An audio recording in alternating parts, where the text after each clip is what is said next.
Hello, good evening, everyone. Oh, okay, so before I start, oh my God, there's a lot of you here. But before I start, let me introduce myself first. My name is Bilqees. Maybe some of you have met me before on the pre-event, or maybe some of you don't. But I want you guys to positioning yourself as someone that we've met earlier before. So I want to ask you guys a question. How's life, everyone?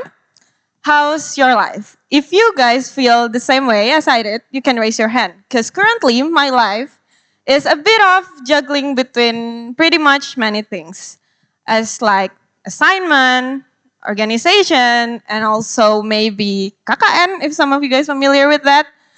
And it's feel a bit hectic, a bit rushed, a bit fast-paced. But yeah, who feel the same way as I did? You can raise your hand. Okay. Wow, there's a lot of you. Okay. But if you're not really feeling the same way as I did, if you guys are freshmen maybe, or you still adapting between high school and college, you can also raise your hand. Okay, I can see some of you guys. Okay.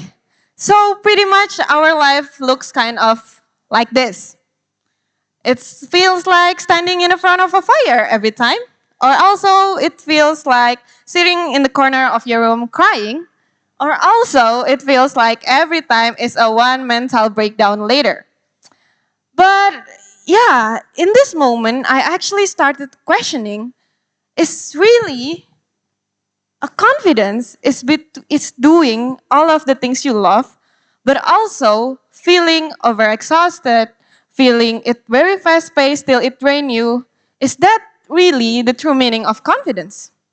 Because when I feel that way, this one song came out in my mind. Oh, not in my mind, sorry. In my music account. That is the song Vienna. The song by Billy Joel. Don't get me wrong, I was raised by Billy Joel, y'all. I listened to this song since I was a child, but I just realized the true meaning of this song a few weeks ago, I think, when I was drafting the material for this talk. So the first sentence of the song is saying that, slow down, you crazy child.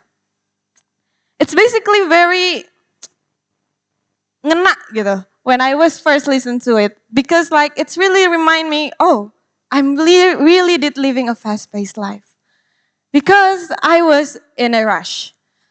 It feels like I'm standing in the middle of a Shibuya crossing street every time, every day, where everything, it keeps spinning off, going on, and on again. Everything is fast-paced. Everyone is there, everyone is confident there, but it's very fast-paced, so it's slowly draining you. And it's also make me questioning, is this really a confidence or it's just a performative confidence? So at that exact moment, as the lyrics said that, where's the fire, where's the hurry about, you better cool it off before you burn it out.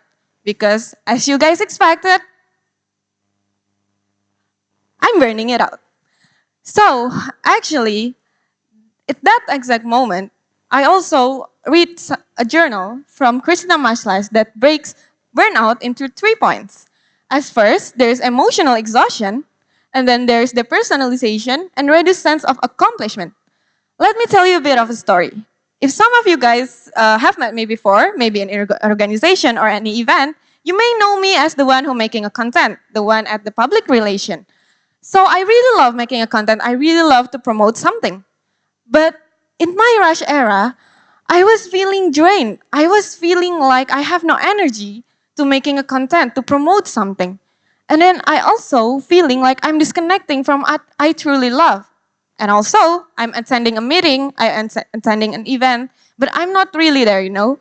So if some of you ever experience that, you guys come into meeting, and then you guys bringing another task. You just doing the other task, but not really into a meeting. Have you guys ever feel that way? Yeah, I think it's relatable for all of us. And for me, that's my phase of depersonalization.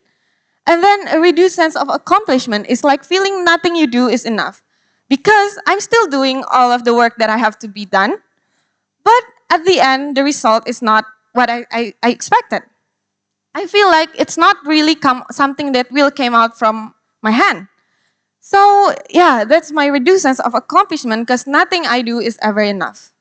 And that's why at that moment, I call it that is the crash, where everything is breaks, where everything is feels like time is never enough. You got so much to do and so many hours in a day. 24 hours feels like not enough to do your assignment, to do your organization things, to do your meetings. That's just very draining and overexhausting, but yet it's still not enough. So when I already felt that, when I already feel like I'm not really myself, I know that there is time to stop. Just like the stop sign. But not stop doing things that you have to do. It's more like to stop for a bit and try to slow it down your pace. When did you know to stop? Is when something that truly excites you start to exhaust you. So I was writing for this talks material for like since the beginning of the June. But at the first pitching, I was not really delivering it very well. And shout out to my curator. They say that it's not Bilqees that they used to know at the pre-event. So I know that something that truly excites me start to exhaust me. And then I'm showing up, but I'm no longer there. That is not me. Even people can realize that. And then only relief, but not proud. It's like I feel relief that my first pitching finally done. But I'm not really proud of the result because I know that that's not me who wrote it. And then urgent but not meaningful. It's all about catching the deadlines. It's not really something that I have to do it because I like it. I have to do it because this is the assignment that assigned to me. It's more about, okay, I have to do it because we need to catch the deadlines. So when you know that it's time to slow down, what you have to do is taking yourself on a walk. Not taking yourself on a walk in terms of like this, not really, but taking yourself on a walk has a deeper meaning. The deeper meaning is when you're taking yourself on a walk, you're slowing down your life pace. Because, for an example, I have a meeting right now here in TEDxUNS. In 40 minutes, I have to be in the campus for another meeting. So if I riding a bike, then I'm gonna be at the campus at like 5 minutes, and that's very a short time to rethink about what you just have to do back then and after that.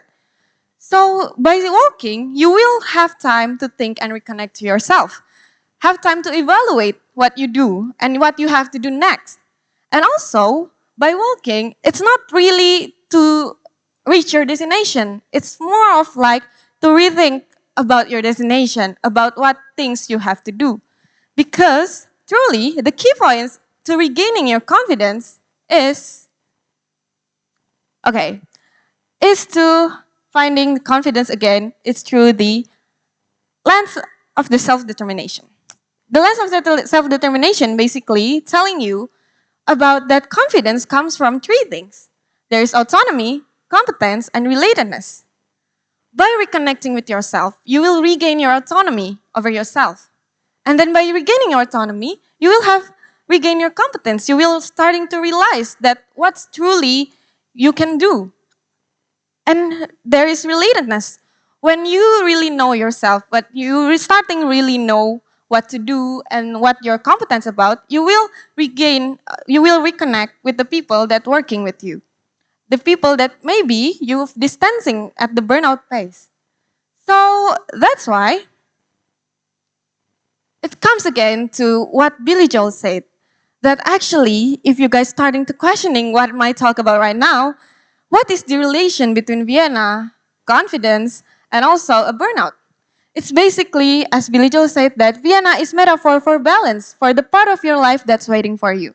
Because fun fact, when he wrote this song, he was visiting Vienna and he sees that in Vienna, even the older people still work. The older people still doing activities as we do. And yeah, that's a metaphor for balance that you need to sometimes slow down in life.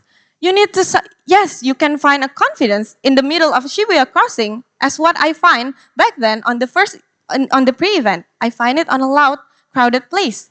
But also, it sometimes will exhaust you and it slowly turns into performative confidence. Then you have to find the balance through slowing down.